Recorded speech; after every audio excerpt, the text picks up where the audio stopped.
Come on, Blacklist, guys. This is like the biggest show. Guys, the show is. I mean, you guys have your own spin-off now. Isn't it crazy? I'll take it. I'll take it. Yeah. That's the word on the streets? Yeah, that's the word on the street. Are you guys looking to get on this redemption wagon too? Just to catch Mr. Solomon. Yeah, I mean, tell me a little bit about, I want to talk a little bit about the beginnings. I think I understand both you guys had no idea that your characters would take you this far. It was supposed to be like a one and done sort of situation. Tell me a little bit about, the audition process. For me, my audition was a improv, no lines, and it was supposed to be one episode, and, that turned into 2 episodes, and they said, we want to keep you till December, and 4 seasons. 83 episodes. I'm still here, so it's been a blessing, and it definitely came out. It was not expected at all. Yeah. How about yourself? Yeah, my first episode was the 3rd episode of the series, and the director of that episode then became Michael Watkins, became one of our producers, and he really encouraged me to make it my own. He's like, say whatever you want, you're great, do whatever you want. And I was like, okay, and I hadn't seen the show yet, so I actually improv'd a little bit, which is basically a no-no on a network show, especially a network drama. But I did it. I thought they would cut it. They kept it. And the writers were like, oh, this guy's fun. And then they started writing to that. And I thought it was my natural kind of improv voice for the character. And then, so I thought my function on the show, I was just getting hired episode by episode and was like, great, I got another one, great. I figured I'd get like 5 or 6 and I'd be like, great run on this new show. And so I thought my function was to throw in a joke and just help solve cases on computers. I never in a million years expected that we'd be in season 4, that the show would be in season 4. I'd be in a love triangle. He's jealous that I get shower scenes. He said that the other just be. Wait, clear that up. I'm not jealous of your shower scenes. I just want my own shower scene. Well, that's next season. That's next season for sure. I mean, how much did you know about the hacking culture or computer tech? Were you that familiar before? Maybe. How's that? David Copperfield doesn't say how he does. No, yeah, right, David. Okay. So I do my research. Any role I play, I try to get as much. So not only that the audience believes what I'm saying, but I believe what I'm saying. So then it can hopefully come out as truthful. We have 2 computer guys on our show that really kind of design the graphics and so forth. So I work a lot with them. I consider them my other scene partners, because my other main scene partner is the computer screen and the overheads you see in the post office. So I come to set right before we rehearse the scene. I usually come about 10, 15 minutes early and work with them before we hit our marks and the director says what he's thinking and so forth. How about you? What kind of research did you put into Dembe before you started? Well, I mean, fortunately, I just had a background in the military and the fire department. So a lot of those experiences is what I called on for Dembe. Yeah. I mean, when you were in the Marine Corps, let's get a round of applause for military service, please. Thank you. Thank you so much. Did you ever imagine that you would be acting, or was acting something that was always in your? Well, in high school, I got the bug, so I was always interested in the arts, whether it was dancing or acting and theater and things. But my life just took me down a different role. I just needed some jobs for some money, but I always juggled my interests and love for the arts. But of course, I always dreamed of being on a show and doing movies and doing stage. So I always had that dream. So I never gave up the juggling of the job to pay the bills and also pursuing my craft. Yeah. And I understand you were still a firefighter when you were... No. I retired October 24th, 2015 after 20 I was at his 20 years. fire department retirement party. Marine, Such a good party. Yeah. How do they cook? Is the cooking as legendary as it sounds? Well, you're gonna put on a couple of pounds. So, but it's great. You have guys who are professional chefs who are also firefighters. So depending on where you work, you actually get an excellent meal. Yeah. So what did you take from that, that past into this character? Or was it just sort of the weapons training, or was? Of course, weapons training, but just the discipline, the work ethic. I remember when I was learning or dealing with the idea of Dembe and this stillness. And I remember in boot camp, one of the things they put you through is you know, everybody isn't trained to be a sniper, but you all have to go through the basic 101 of almost like sniper training. So we would Did you know he was trained to be a Well, sniper? he was in training as a Marine. I was doing children's theater, so same preparation to get to where we are. Yeah, but we would get in these positions in the hot sun, mosquitoes, and you would have to hold these positions for like 30 minutes, 40 minutes. So, of course, you know, you go back and you think about that and like, oh, if I could do it in that and what I went through, you know. So a lot of those experiences and flashbacks came back and they informed a lot of my decisions with Dembe. Yeah. Well, you should just bring him around everywhere you go, right? That's a good +1. You can handle him. Spin off. I love it, man. You know, and I love your character. I love the humor that he brings. I mean, that clip that we just saw is so hilarious, you know, in the context of the show and those characters. I mean, tell me, you know, was humor always something that you brought into your acting, or is that something that you... Thank you for asking that. One of the things that got me started in acting, I was in the 6th grade and I did this play called My Robot Buddy. And I played the doctor who invented the friend of a robot. I actually remember the first laugh I got. So like the friend was like, and he's like, I want my buddy to be happy. And I was like, happy? He's like, do you mean you can't do it? And I was like, can't? And I got like my first laugh, and it was like a 1,000-seat assembly. I was like, okay, this is what I'm gonna do. This is so fun.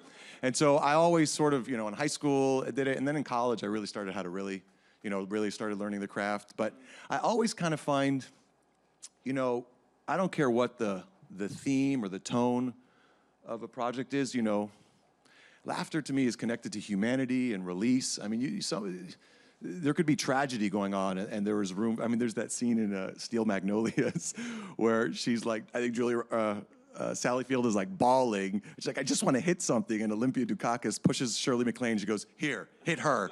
And it's like the biggest laugh when the whole audience is crying. So I really think that it's something that I naturally like in material, and I don't always intend to bring it. It sometimes comes. I mean, it's not called for every single scene. I'll tell you, we just shot the finale this week, and I had a big scene with, I'm not giving anything away. Tell us everything. I won't, I had a big scene with Samar. Obviously, Aram and Samar have. And I kind of thought of a humorous way and a humorous turn in a couple of lines. And then once we got it on its feet, it was like, no, this doesn't, the gravity of the situation is beyond that. And so it was fun to discover that. And our director really helped us with that.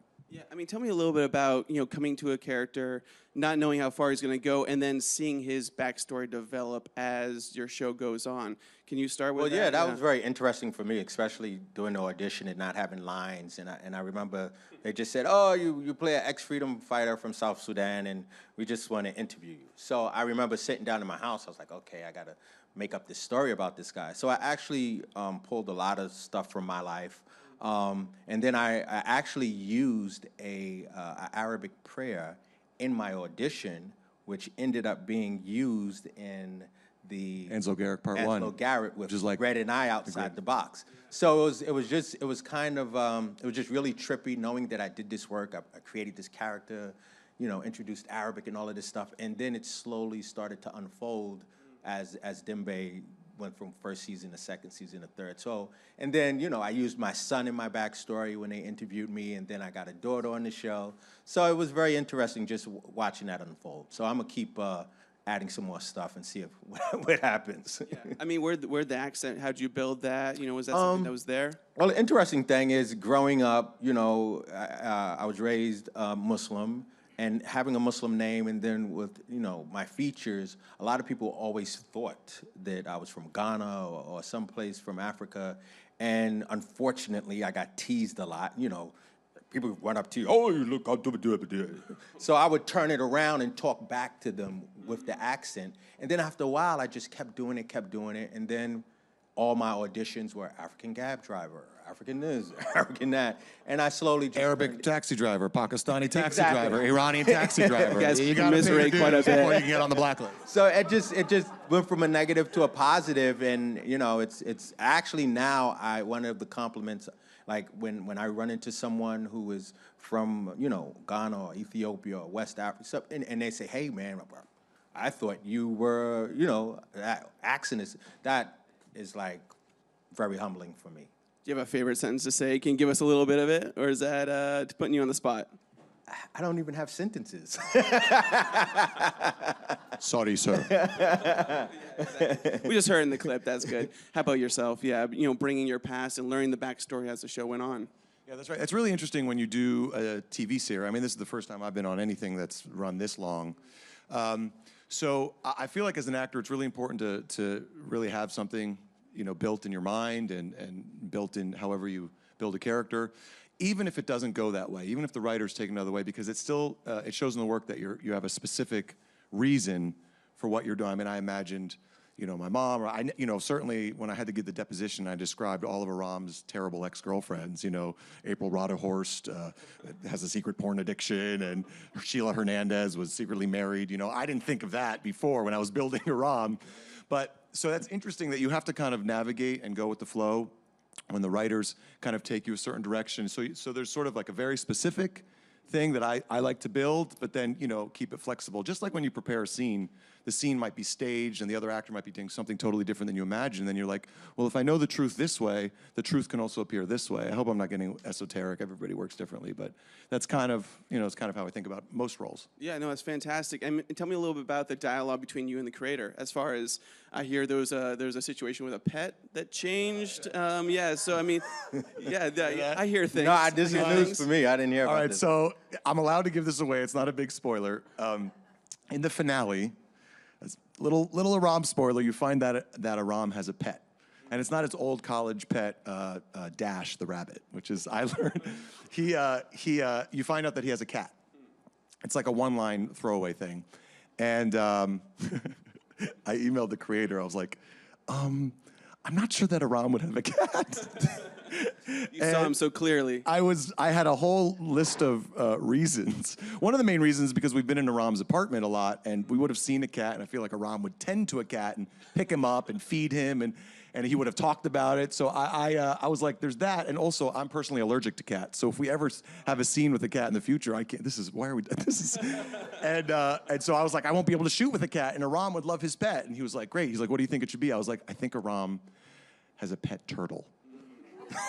And he loved it. He was like, great. Specific, I like it. Yeah, and so I've even named him. It doesn't come out on the show, but my turtle's name is Turbo. Turbo the turtle.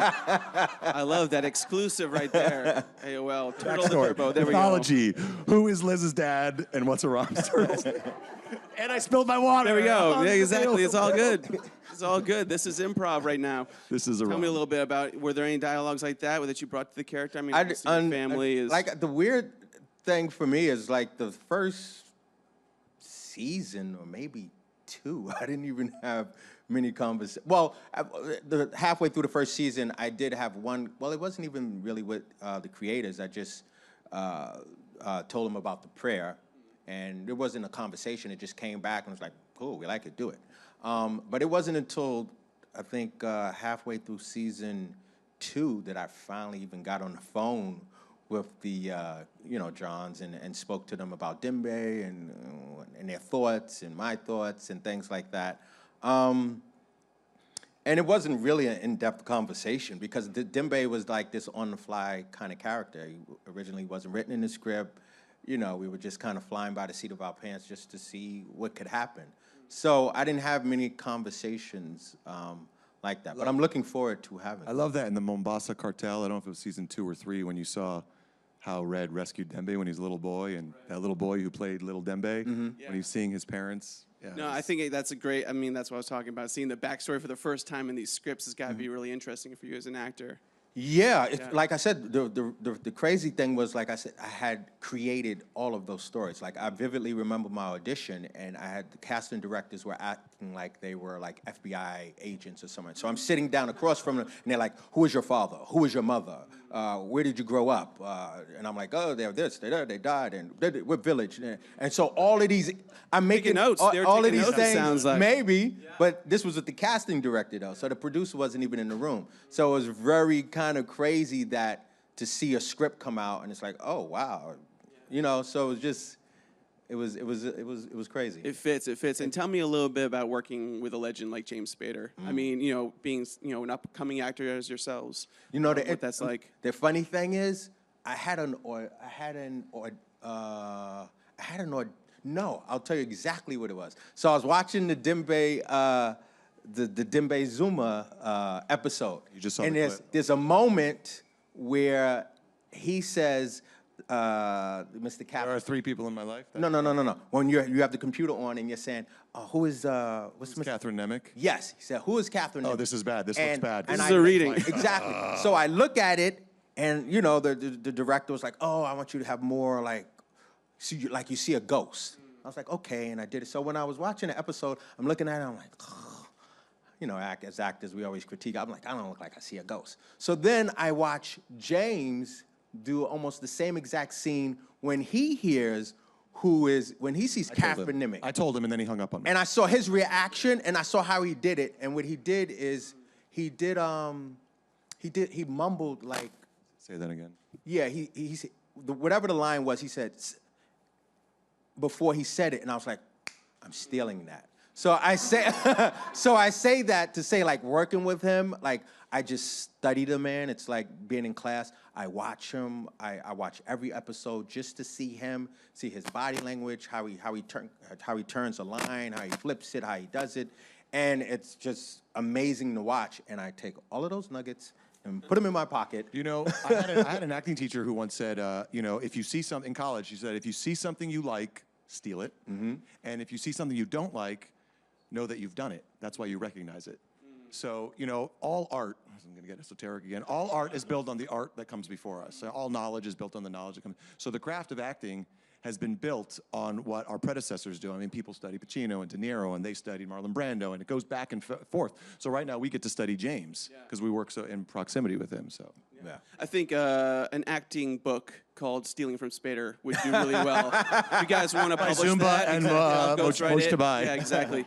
How about yourself? Any interactions with James that's been? Yeah, I don't have the luxury of working with him. Right. I mean, he's in basically every scene with James. And it's fun in rehearsals. Like, when I do have scenes with James, as the director's like, I imagine you here, and like the first question, James, is, where's Dembe gonna be? I mean, he builds his entire universe on where he's got his back and the relationship. It's cool. So I don't get as many scenes with them, so it's kind of like Aram. It's a real thrill. Like, whoa, I'm in the presence of Reddington. Whoa, I'm in the presence of James. And I've said this before, very similarly, he's both a little intimidated and a little in awe and wants him to like me. So I, as an actor, I prepare as hard as I can for every scene, but I am extremely prepared for my James scene. So basically, so he approves and enjoys his scene partner. And there was one scene it was the Artax Network last season when Liz was supposedly dead and he was in mourning, and he went to Brian Dennehy's house, and I had to find him, and I asked him to come back. And we had to do that scene a few ways, and we shot on my direction first. And James was absolutely present. The camera wasn't on him. I mean, devastating grief in his eyes, pinpoint focused, every take. And in scenes, like you can get the scene from your scene partner if you just listen and react. So it's a masterclass. We know that. We all know that. I mean, what's it like for you at the end of a sort of a cliffhanger to have people think that maybe you're the one that's poisoning Red? Oh, my to goodness. walk around with that, called you me. know? I even screenshot some of the social media attacks I was getting, and I sent it to the writers. And I was like, look at this. And they was like, well, you're going to have a long 6 weeks. But I mean, it's a love-hate thing, because to know that the fans are that passionate is a blessing, But I mean, I remember one time I was in the Blockbuster. I was in GameStop. They're still around? I want to go. Let's go. I was in GameStop, and this guy walks up to me. He's like, you traitor. And I'm like, do you know what I get got? my game and leave, like. But it was pretty hot for a while. Like, You know what I was getting? I was getting, yo, how'd you that little blonde shorty kick your ass? Like, what's up? The writing? Yeah, it was intense. And then I made fun of it. I made a video afterwards, like, just Pack your snow boots. Vindicated. Get ready. I was a like, storm is coming. No. I was teasing everybody because they had the hashtag Dembe loyal, and everybody was like now jumping off of it and accusing me, you're not loyal, you're traitor. So then after, it was so refreshing after the 416 and 417. I was like, look at you guys now. You jumped down. They'd be like, oh, I'm sorry. I know you're loyal. Beg for forgiveness, exactly. I guess we have some questions in the audience. We're going to go there. Right there Hey guys. first. Hey. How are you? That's one of my snowboard buddies. Yeah, it is. Brooklyn, Harlem, you guys are representing today. Brooklyn. Yeah. It's great seeing your careers grow and diversity in the TV shows. And do you think with the success of the show that it's opened more opportunities for you, like just acting in general? And also, Hisham, how's your snowboarding skills now? Quick story. Yes, I met this guy on a snowboard trip. Snowboarding is going wonderful. The funny thing as an actor, like as Amir said, this is kind of like my first big show. And to be on a hit show and go this many seasons. So even with that, and for the first 2 years of the show, I juggled my fire department job. So people were like, oh, you're on a hit show, quit. And I was like, nah. So even going back to the firehouse, it always kept me kind of grounded. And then I never thought that what I was doing would even garner interest from other people. And then, my wife had to remind me, other people like, are you crazy? You're doing a good job. But I will say in the last 2 years, I've gotten some nice offers, which I had to turn down because I'm doing this. But I am starting to finally realize that, yes, this show, this platform has created, I think, some wonderful doors that might open or that are opening, and I'm looking forward to it. And you, Amir? First of all, if it weren't for the Blacklist, we wouldn't be on AOL Build right now. And this is, so two things. He sort of alluded to it. The show takes up 9.5 months of the year. And the schedule is intense, and it's very complicated to put together. So we're really not available that time to do anything else. So it's hard to know what doors it's opening exactly. And then the summer is short, and there's not always necessarily as much shooting during the summer. But I can say this. I have an indie movie that I shot last summer. It's coming out. I just found out it's going to premiere at the LA Film Fest in June. A little plug there, 20 weeks. There we go. Yeah, Like, exactly. LA Film Festival. It's a big deal. It's cool. And it was my first lead in an indie feature, and I got straight offered. And I was like, it's a small movie. I mean, it's not like I got offered, like, X-Men or something, which, if you're watching... They need a new Wolverine, like I hear. Computer villain. Exactly. Hackathon or something. Hackathon. That's his name. But it's a sort of like a romantic drama. And when I finally got on, I was like, how did you guys find my name? And the producer... I know she said she wanted a romantic lead, but not like a traditional one that we see in most movies. And the producer was like, I watched the show The Blacklist, and I think Amir would be great. And so she then watched clips of it, and then they offered me the part. So I would not have had that opportunity if it weren't for Blacklist. So I'm eternally grateful. Yeah, and just to add to that also, actually it was last year, I was at Mammoth Mountain snowboarding, and I saw this film come up called Jinn that was going into production. I was like, wow, this is a great film. Sent my tape to it. A year later, a couple of months ago, and it was so hard to squeeze it in with our production schedule.